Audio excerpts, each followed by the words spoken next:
kind of based on these first few practices you've been to, what do you see your offense kind of looking like here? What are you kind of working on? Not really that far down the line. Obviously, working on more just execution, angles of screens, reads, things of that nature. A lot of breakdown stuff.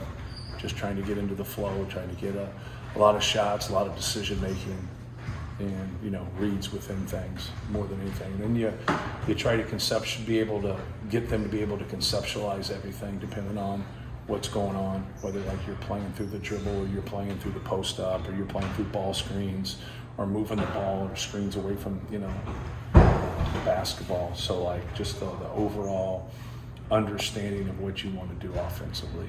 So obviously we'll do a lot of the same things in the past. We won't have as much in a certain area as other years, but then like being pretty open to it.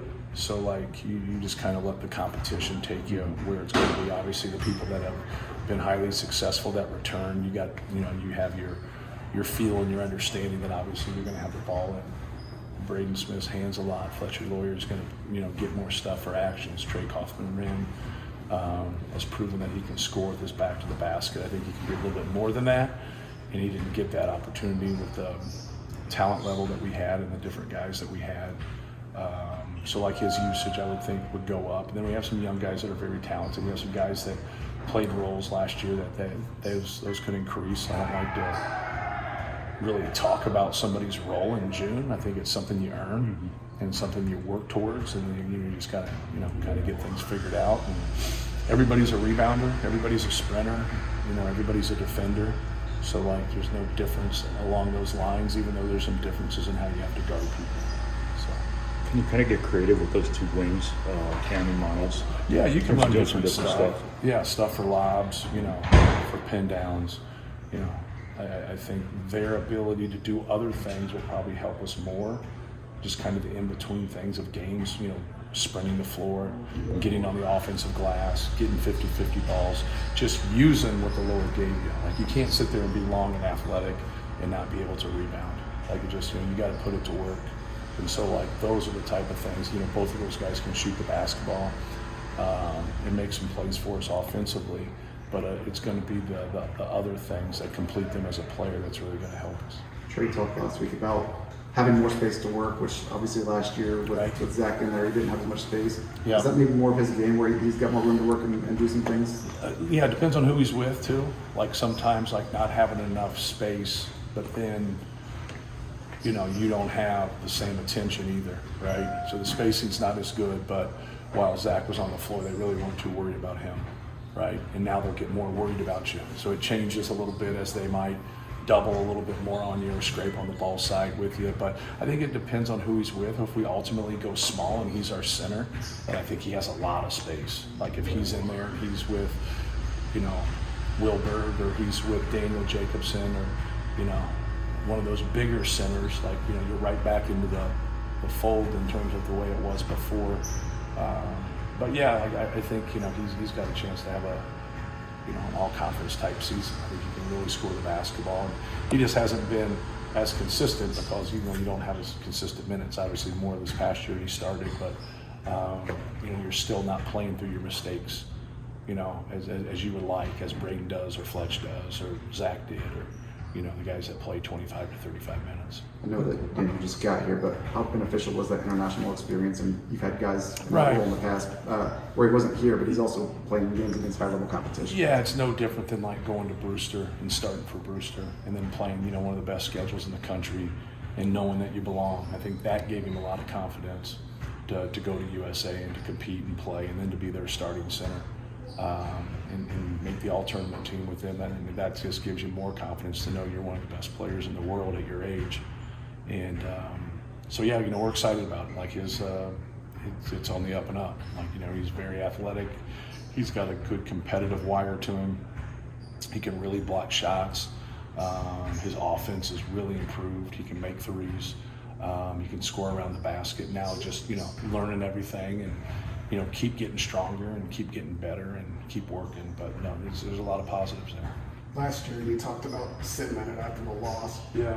Is there a difference in having to deal with success as a coach and a team? Sure. Yeah, no question. But I think it's also like, you get a taste of it and, you're able to win your league back-to-back years. That shouldn't make you not want to, try to win your league 3 years in a row. Like you can't. I always say that if I walk in the locker room and somebody's upset after a win, like you're messed up, I'm not. Like, you have to be able to take a win, even though it might not be perfect, and feel good about it. So when you have success, you also got to be able to keep that edge. I think that's your job as a coach, is to try and do everything in your power to keep them on edge, to keep that carrot in front of them and keep fighting and trying to get better. Because we have a lot of new guys. But we also have, in comparison to everybody in college basketball, we have a lot of experience returning too. Like, how can you have both? But in today's landscape, we kind of do have both. So maybe not as much as last year, but still to be able to have as many players that's played as many minutes as we have, like we're different. Like we're a lot different than other people in college basketball. Like nobody's visiting and signing 5 guys and having 6 visits, or signing really 6 guys and having 7 visits, and then not taking anybody in the spring. And so only having 2 guys in the portal, taking 2 guys in the portal in 4 years. Nobody in college basketball is doing that except us. So you have both of those scenarios there that kind of shows you that I think we have something pretty special just in the combination of the people at Purdue and the education at Purdue to go along with great basketball tradition. What's it like having all the freshmen here at once? Are you really watching? Right. Well, we don't have all of them. Obviously, Jacari is trying out for Mexico to hopefully play in the Olympics, and then Jack Benner's been he's been sick, so he hasn't got going yet. So it's great. It's good to for Daniel and for Rowley and C.J. Cox, all those guys. They're good players. Sometimes it's your best doesn't come out until you know what you're doing. So I think that's our job. I've always taken the summer practices as not workouts, but as practices. So like they're getting, so they understand our system, they understand what they're supposed to do. And now when you start in the fall, now you just didn't do workouts and then the real practice starts. We've already practiced. So I think that really helps out freshmen because everybody that comes in wants to play. So you got to do everything in your power to give them that chance. And that's what the summer does for them. Obviously, that class was supposed to be one bigger, though. How disappointed are you in the way that the Kanon Catchings situation finished up? Oh, not at all. Like, I want people that want to be here. He asked out of his letter and we granted it. So it's not that big a deal. You coach and you recruit and you go out there and you put your best foot forward. And, if something happened, it would be one thing, but nothing happened. It's just one of those deals where, he was concerned about his role and just wanted out of his letter, and then kind of went back the next day and said everything was good, and it just was like, this is probably better that we, kind of part ways if, you're questioning things before things start, and that's, it's kind of the uncertainty. I think every freshman that comes in has those uncertain thoughts, but, you compete and earn your way into a role. Like, I can't anoint a role to somebody out of thin air. You walk in, you compete. Zach Edey didn't have a role.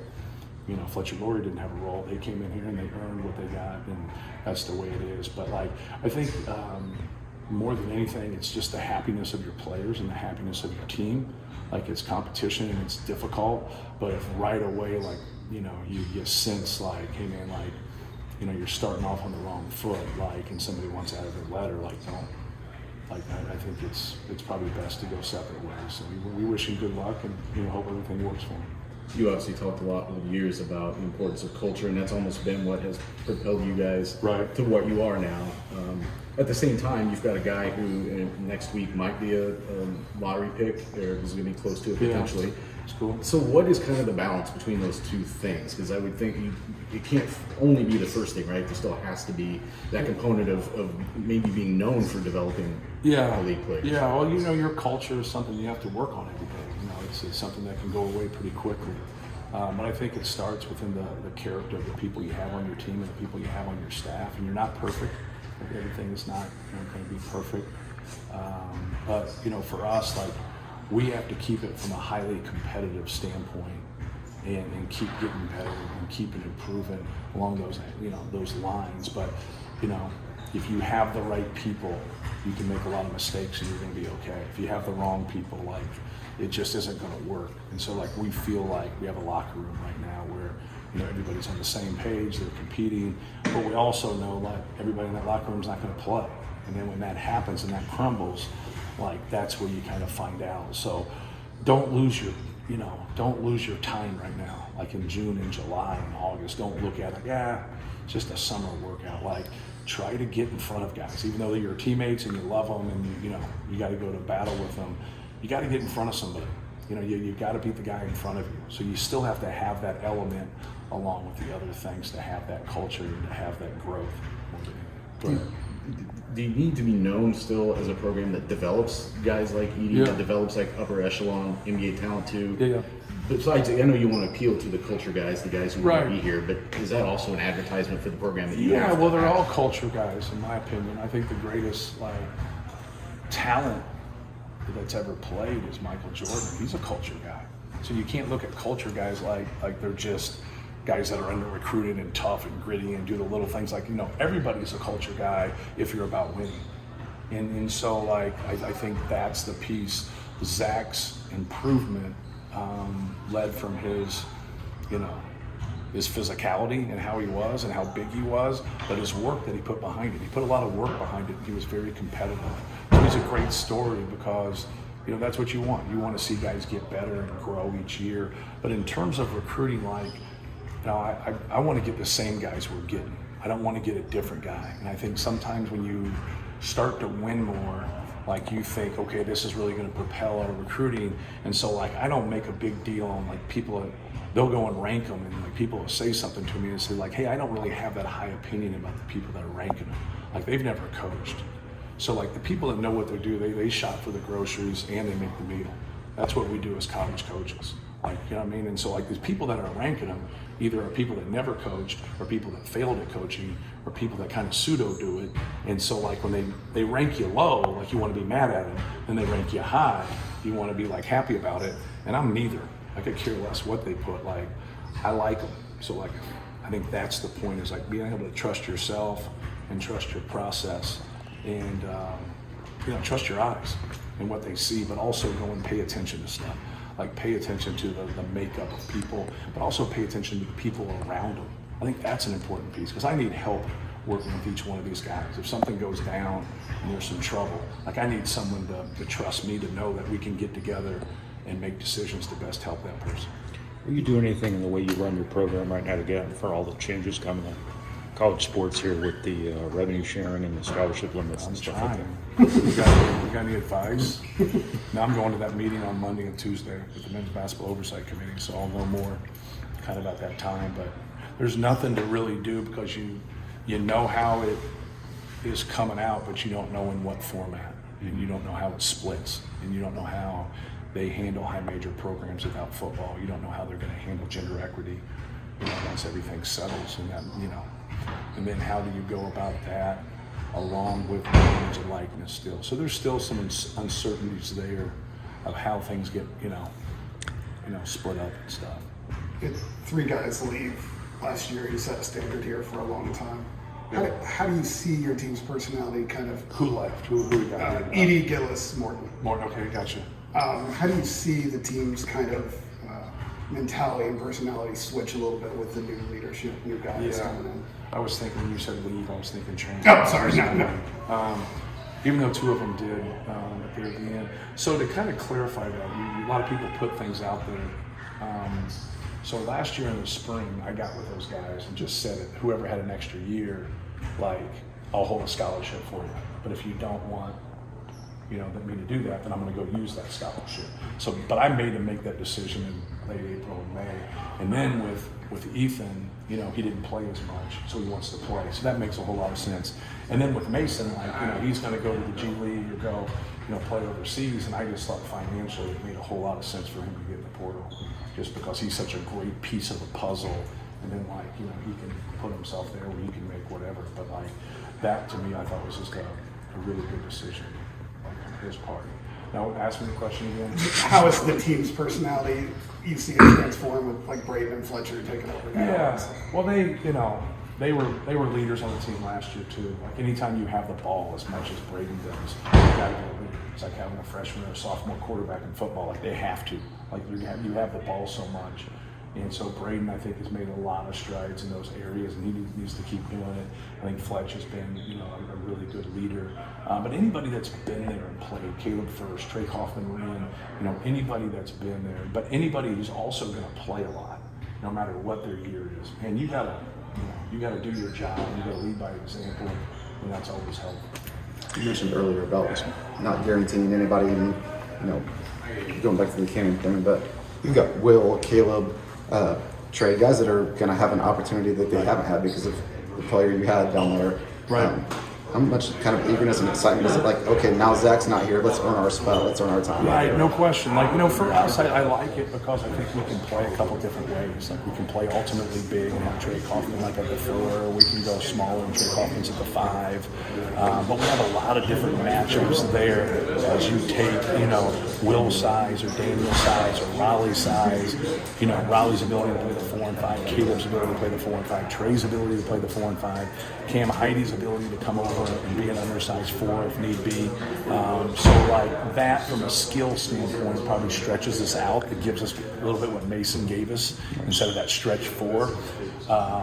So like that's what I'm excited about is those guys have those kind of opportunities, but we also have the opportunity to do some different things. And now when you look at like from Brian Waddell to Jakari Harris to Miles Colvin to Cam, like when you look in there and you're shaping it through Braden and Fletch, and now you put those guys there, like CJ Cox has looked really impressive, out there. You was watching, he can contain the dribble, he can handle the basketball, he can make a pull-up, he can make a 3.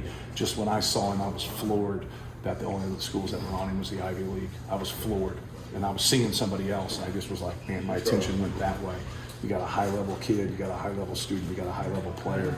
And then, just to be able to recruit somebody for 2 months and get him is a beautiful thing, right? So you normally got to recruit guys for 2 years, but in the portal you recruit guys for 2 days. It's so for us, like we build those relationships and we do those things. So that piece of it right there, just there's a lot of different ways that we can go. Like I think we got everybody in our program right now looking to play. That's a big statement for 13 people, right? Like you're like, but it's also a great problem. I think it's really bodes well for our staff and the job that we've done evaluating players and signing players. It was reported that there were 2 different proposals given to the commissioners about tournament expansion. Any thoughts on NCAA tournament expansion? I think if it happens, I really don't have too much thought. My knee-jerk reaction is don't mess with something that's been pretty special, right? But if it does go up and there's more teams, I don't think it's going to be that much more. I think it's going to be like 8 more teams or 4 more teams or whatever. But to get more people in there, as long as it doesn't mess with the kind of the structure and the beauty of everything.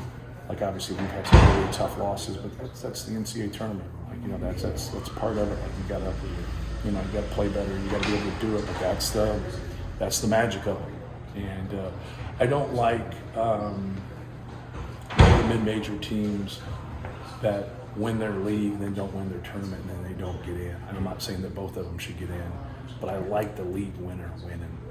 I like him getting in the NCAA tournament. You're getting a better team in there. He's proven over 18 games who they are.